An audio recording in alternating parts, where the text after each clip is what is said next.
So my history with this engine started, near as my recollection, about 1988 when I was 7 years old.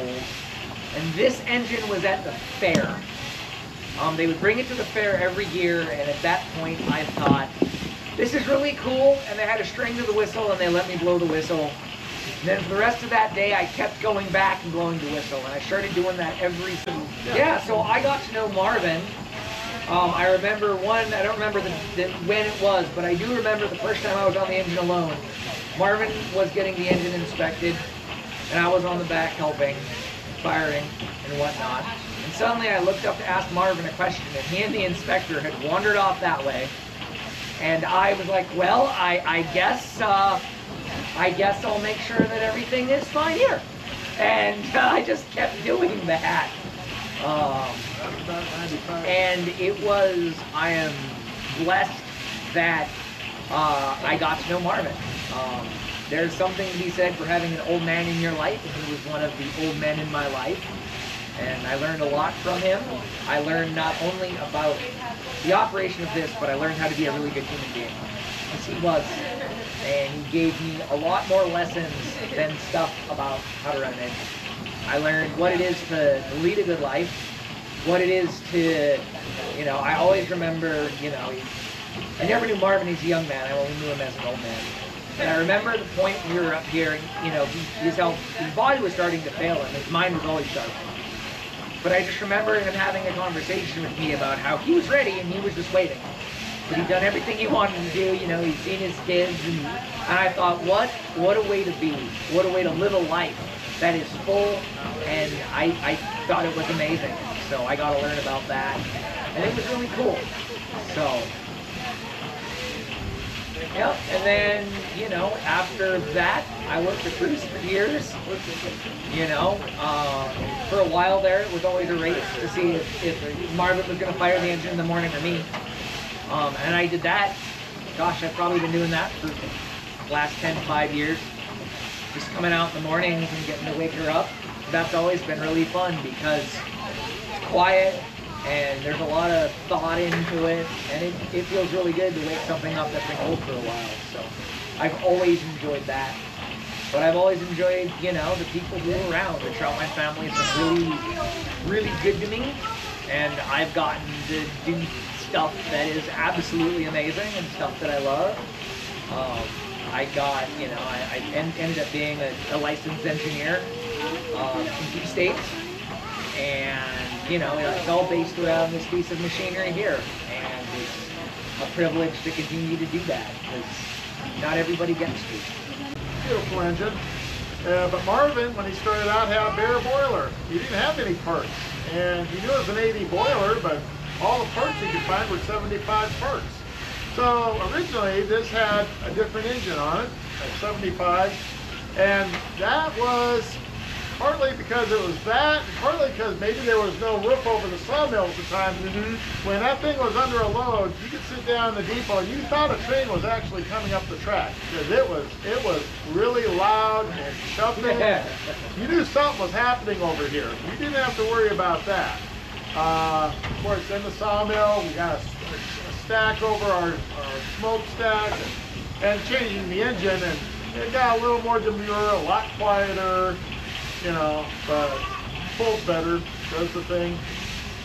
A little closer to being an 80. Being Marvin, there was always, for a couple of years or 3 years, he cooked a can of beans right up behind the smokestack. Yep. Pulled up a can of beans. And, well, I remember when he took a piece of, put it up there. like a piece of ham, and he just put it on the boiler. Oh yeah. Yep, and he'd take it and eat it. Nope, just cooked it that way. Well, it's a good thing he's gone, because let me tell you. I tell you, I think it's all being recorded. Right. I think this place is bugged. So, Andy is blessed with the knack. If you ever watch Dilbert, you've heard about the engineer's knack. And of all the things, in addition to being a great human being and yada yada yada, about Andy is that he talks to machines and they listen really well. He's a machine whisperer. Yeah, he has the ability to look at things, to figure out what's wrong and fix it. He does it without talking much, without explaining much, but it gets fixed, and it's a skill that also we saw we saw in Marvin. In this ability across the mechanical like things to just fix, know, and do things. As an operator, especially steam-powered machinery, it's amazing. Having been around, it is really, really cool to see. One thing that he's done is, you know, it's his family, starting with Marvin, and then his uncle, and then himself, who have been to steam powerhouses here in Western Montana.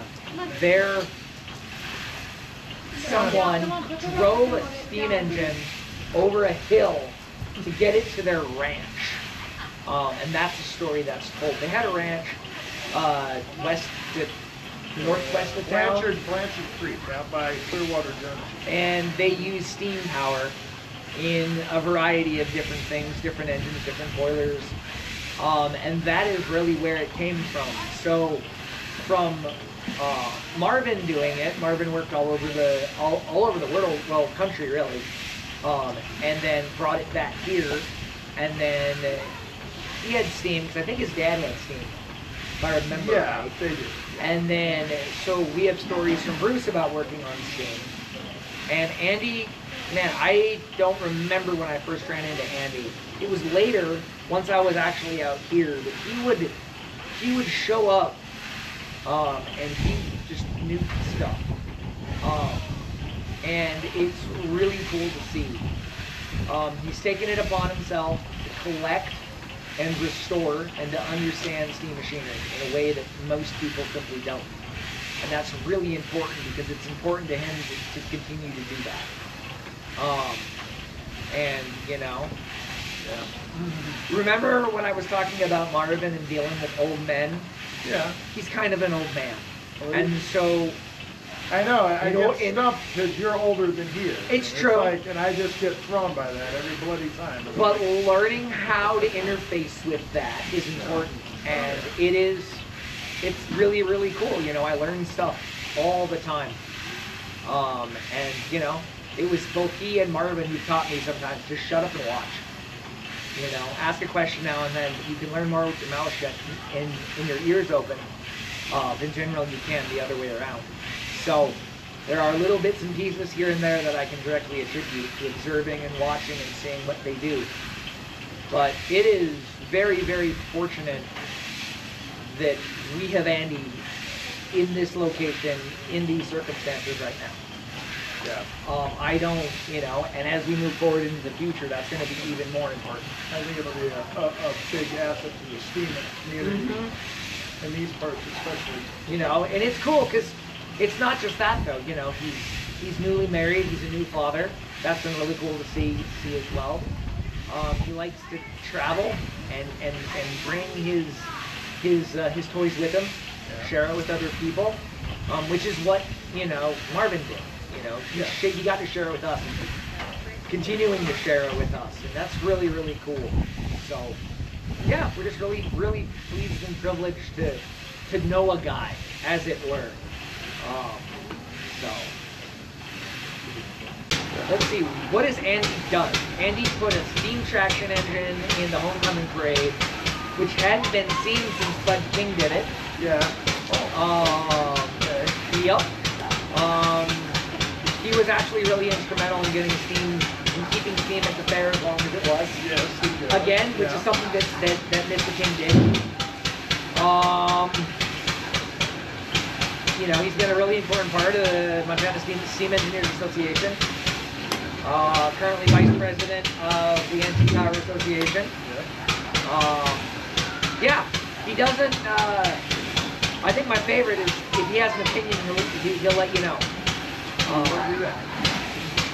It's not, and it's important to understand how he lets you know. That's a good thing to know. But, you know, he doesn't suffer fools lightly, and that's good though. There aren't, you know, you don't necessarily run into people who do that. So, yeah, it's been really cool having him.